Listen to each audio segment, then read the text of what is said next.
America के राष्ट्रपति Donald Trump के बयान पर कांग्रेस नेता एवं छत्तीसगढ़ के पूर्व उप मुख्यमंत्री टी.एस. सिंहदेव ने कहा कि ट्रंप की कार्यशैली अत्यधिक आपत्तिजनक है। वे जिस प्रकार की बातें करते हैं और खुलेआम दबाव बनाकर काम करने की कोशिश करते हैं, ये किसी स्थिर अंतर्राष्ट्रीय व्यवस्था का हिस्सा नहीं हो सकता।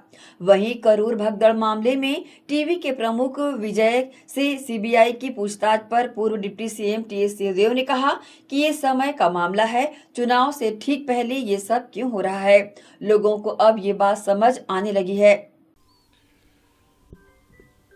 ट्रंप जी की कार्यशैली अत्यधिक आपत्तिजनक है।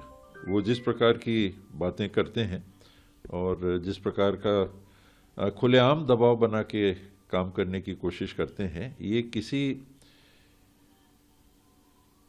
स्थिर अंतर्राष्ट्रीय व्यवस्था का हिस्सा नहीं हो सकता।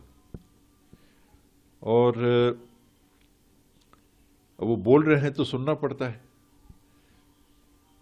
दूसरी बात यह है कि अगर ऐसा हो रहा है तो फिर हमारी सरकार कैसे उस स्थिति से उभरेगी।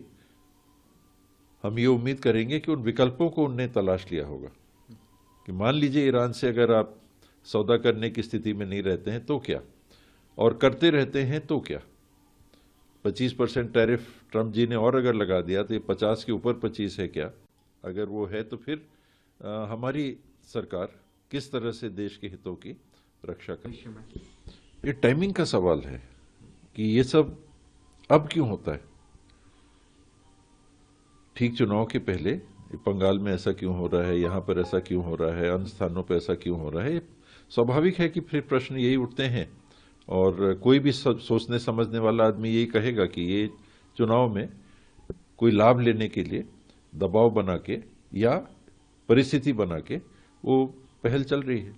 महादेव ऐप छत्तीसगढ़ में चला ठीक चुनाव के पहले, महादेव ऐप। अब क्या हो गया महादेव ऐप का?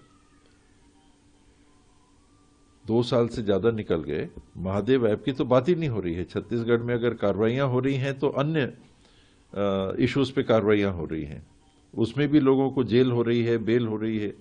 ऐसी स्थिति नहीं दिखती कि केस कोई बहुत मजबूत या सबूत बहुत अकाट्य सबूत जांच एजेंसीज के पास है। नहीं तो इतने आसानी से बेल कैसे मिलता। और अब चुनाव नहीं है तो महादेव ऐप कहाँ गया।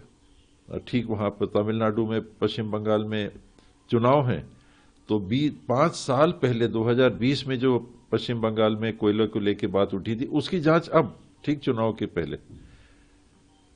तमिलनाडु में भी इसी प्रकार से आप बता रहे हैं। तो ये दुर्भाग्यपूर्ण पहलू है, लेकिन अब लोग समझने लग गए हैं। पहले इसका जो असर या प्रभाव पड़ता था, अब उसका नकारात्मक प्रभाव मुझे लगता है कि जागरूक लोगों में ये पड़ेगा कि जो ऐसा कर रहा है उससे हमको दूर रहना है।